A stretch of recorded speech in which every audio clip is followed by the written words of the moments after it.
India TV YouTube channel को subscribe करें और बेल आइकन दबाएं। दुनिया भर में अब तक 17 करोड़ 10 लाख लोगों को कोरोना हो चुका है। 35,58,000 लोगों की मौत हो चुकी है। इस वायरस को आए 1.5 साल हो गया है, लेकिन अभी तक पता नहीं चल पाया कि ये वायरस आया कहां से, जबकि सबको शक चीन पर है। और ये बात भी पुख्ता है कि वायरस वुहान से निकला है। वुहान की लैब को लेकर 4 खबरें और आई हैं और चिंता इस बात पर है कि अब ये रिपोर्ट भी मिल चुकी है कि कोरोना से भी खतरनाक वायरस पर काम चल रहा है। चीन से लेकर अमेरिका और यूरोप के साइंटिस्ट ने इसे लेकर जो बातें कही हैं, उसे आप इस रिपोर्ट को देखकर समझ सकते हैं।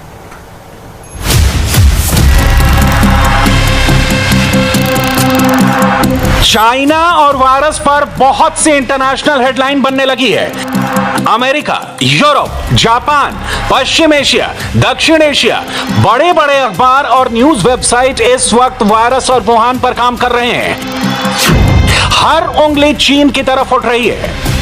हर हेडलाइन चीन की तरफ इशारा कर रही है। सबसे पहले चीन से निकले वायरस को लेकर ब्रिटेन के डेली मेल ने क्या छापा है, इसे गौर से समझिए। वायरस की साजिश को समझने में मदद मिल सकती है। डेली मेल ने अमेरिका के सेनेटर रैंड पॉल के हवाले से बहुत बड़ी खबर छापी है।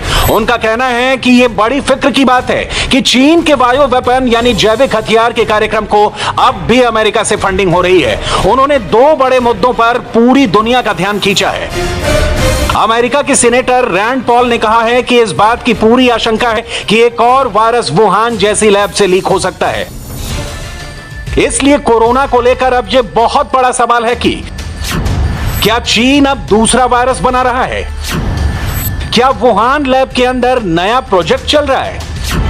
क्या सुपर वायरस बनाने में 11 लैब शामिल हैं? क्या ये गेन ऑफ फंक्शन प्रोजेक्ट था?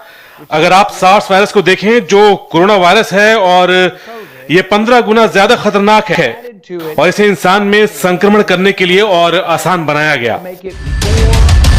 इन तीनों सवालों को लेकर रैंड पॉल की दूसरी चेतावनी और डराने वाली है और इसे बहुत गंभीरता से लेना चाहिए। रैंड पॉल ने कहा है कि वुहान की तरह 11 लैब इस वक्त सुपर वायरस पर एक्सपेरिमेंट को लेकर काम कर रही हैं और इन 11 लैब को अमेरिका से फंडिंग हो रही है। अगर इनमें एक भी वुहान जैसी लीकेज हुई तो यह कोरोना से भी खतरनाक मुसीबत ला सकती है। रैंड पॉल बहुत बड़े बड़े दावे कर रहे हैं, इसलिए उनको भी पहचान लीजिए कि वो अमेरिका की पॉलिटिक्स में क्या हैसियत रखते हैं।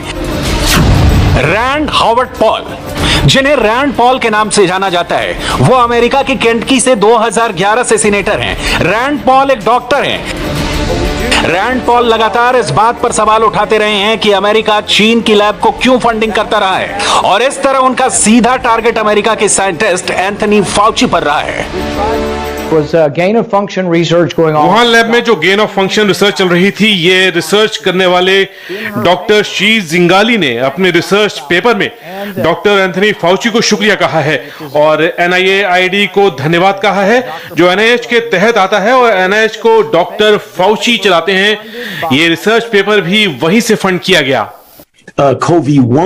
सार्स कोविड-1 साफ तौर पर ये चीन में ही पैदा हुआ था और तब हम एक बड़ी महामारी से किस्मत से बच गए थे। तब हमने वहां के वायरस के बारे में बहुत कुछ सीखा, ये कि लोग वायरस से कैसे संक्रमित हो रहे हैं।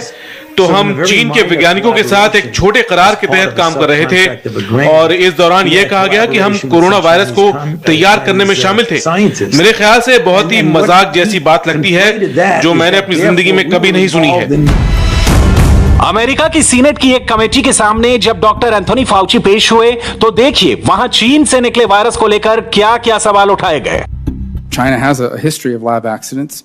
चीन की लैब्स में ऐसे हादसों का एक इतिहास रहा है जो वुहान में हुआ, जहां से महामारी निकली है। वहां की लैब के बारे में हम जानते हैं कि वो वायरस को लेकर बहुत ज्यादा रिसर्च कर रहे थे।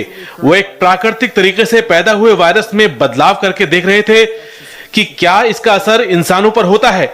हमें इस बारे में जानकारी है और ये तो उन्होंने पब्लिश भी किया था। Can we agree? क्या हम इस बात पर एकमत हो सकते हैं कि अगर आप चीन के राष्ट्रपति शी जिनपिंग को उल्टा लटका दें और फिर उन्हें हिलाएं तो उनकी जेब से निकलकर WHO या विश्व स्वास्थ्य संगठन गिरेगा? मुझे नहीं लगता कि मैं इस सवाल का जवाब दे सकता हूं। माफी चाहता हूं। क्या आप ये समझते हैं कि WHO पर शी जिनपिंग का गैर जरूरी प्रभाव था? मुझे इस बारे में कोई जानकारी नहीं है कि WHO पर ऐसा कोई असर है। अब चीन और वुहान से निकले वायरस को लेकर दूसरी हेडलाइन देखिए।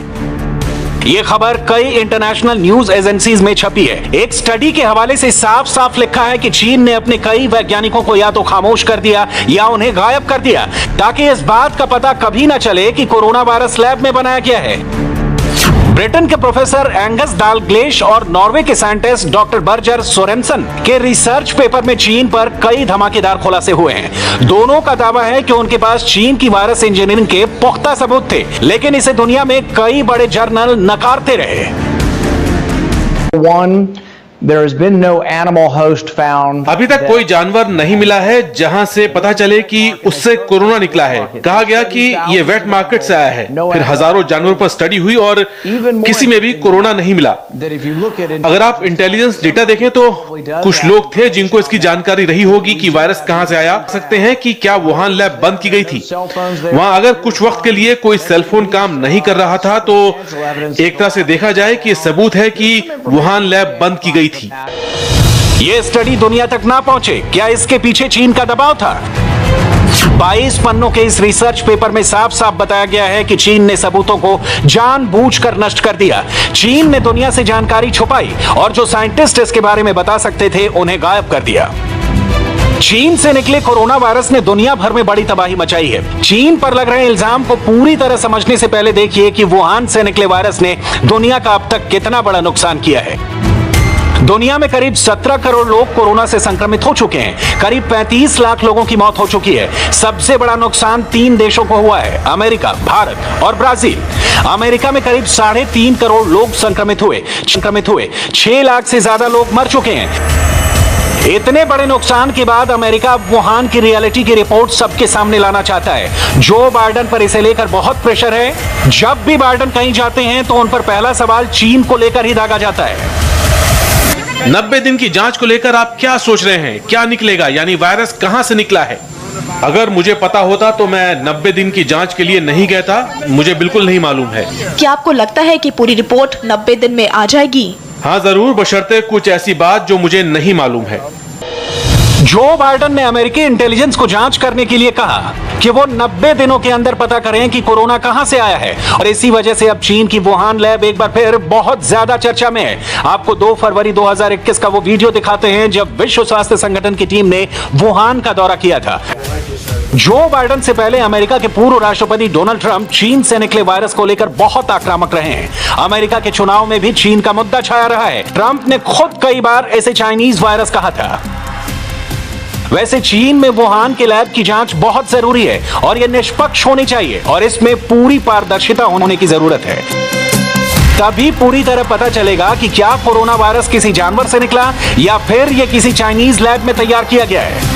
And we will continue to press China to participate. हम चीन पर दबाव डालते रहेंगे कि वो पूरी जांच, पारदर्शी और सबूतों पर आधारित जांच के लिए शामिल हो, ताकि ये पता किया जा सके कि वायरस कहां से आया। इस वायरस ने दुनिया भर में 30 लाख से ज्यादा लोगों की जान ली है। इस जांच से जो हमें पता चलेगा उससे हम भविष्य में महामारी को रोक सकेंगे। चीन से निकले वायरस पर हाल ही में ऑस्ट्रेलिया के एक पत्रकार शारी मार्क्सन ने भी बड़ा खुलासा किया है। ऑस्ट्रेलिया के अखबार द वीकेंड ऑस्ट्रेलियन ने शारी मार्क्सन की रिपोर्ट छापी जिसका शीर्षक है virus warfare in China files, और इस रिपोर्ट ने चीन में खलबली मचा दी है। इस रिपोर्ट में बताया गया कि कोरोना वायरस एक नए दौर का जैविक हथियार है। बताया गया कि इस वायरस को जेनेटिकली बदलकर इंसानों के लिए खतरनाक बनाया जा सकता है और फिर ये ऐसे हथियार में तब्दील हो सकता है जैसे पहले कभी नहीं हुआ हो। शारी मार्क्सन की रिपोर्ट के मुताबिक 2015 में चीन के वैज्ञानिकों ने बताया था कि चीन जैविक हथियार बना रहा है और इसी दौरान कोरोना वायरस का भी जिक्र किया गया था। इसमें बताया गया कि 2015 में चीनी वैज्ञानिकों ने इस बात पर रिसर्च की थी जिसमें जैविक हथियारों से तीसरा विश्व युद्ध लड़ने की बात कही गई थी। इस डॉक्यूमेंट को अमेरिकी विदेश विभाग ने भी हासिल किया था। This document इस डॉक्यूमेंट में हैरत अंगेज तरीके से एक अलग से सेक्शन है जिसमें बताया गया है कि वो कौन से बेहतर कंडीशन है जब जैविक हमला किया जा सकता है। जाहिर है चीन इस वक्त बहुत ज्यादा परेशान है। डेली मेल की रिपोर्ट को लेकर ब्रिटेन और नॉर्वे के साइंटिस्ट के रिसर्च पेपर ने भी चीन को बहुत डिस्टर्ब कर दिया है। इन रिपोर्ट से चीन को बहुत ज्यादा तकलीफ हुई है। इसलिए चीन की सरकारी मीडिया ने ऑस्ट्रेलियाई मीडिया के इस रिपोर्ट को लेकर सवाल उठाने शुरू कर दिए हैं। जब ताकतवर देश एक दूसरे को लेकर बात करते हैं तो वो ज्यादा स्ट्रेटेजिक पावर हासिल करने की कोशिश करते हैं। अगर अमेरिका चीन के रुतबे को दुनिया भर में नुकसान पहुंचा सकता है, जो रणनीतिक तौर पे अमेरिका पूरी दुनिया में करने की कोशिश कर रहा है, तो ऐसा चीन के लिए भी कहा जाएगा। हमें देखना होगा कि दोनों तरफ से कोशिश एक ही वक्त पर की जा रही है। ये चीन और अमेरिका के बीच वायरस पॉलिटिक्स कही जा सकती है, लेकिन चीन इस बात से कैसे इनकार कर सकता है कि इस वायरस से दुनिया भर में 35 लाख से ज्यादा लोग मर चुके हैं, जबकि चीन जहां से ये वायरस निकला वहां की कोरोना रिपोर्ट देखिए। चीन में पिछले 1 सालों में सिर्फ 91,000 केस आए हैं। चीन में अब तक 4,636 लोगों की मौत हुई है। यह बात तय है कि चीन ने दुनिया को बहुत बड़ा जख्म दिया है, जिससे वो खुद अछूता रहा। चीन इस वक्त बहुत पॉजिटिव बनने की कोशिश कर रहा है, दुनिया भर को अपनी तरक्की की तस्वीरें भेज रहा है। जब भारत समेत पूरी दुनिया वायरस से लड़ने के साथ वैक्सीन के लिए जूझ रही है, शी जिनपिंग ट्रेड डील पर फोकस कर रहे हैं। नमस्ते, मैं हूं मीनाक्षी जोशी। वीडियो और खबरों से अपडेट रहने के लिए India TV YouTube channel subscribe करें, बेल आइकन दबाना ना भूलें। जुड़े रहें इंडिया टीवी के साथ।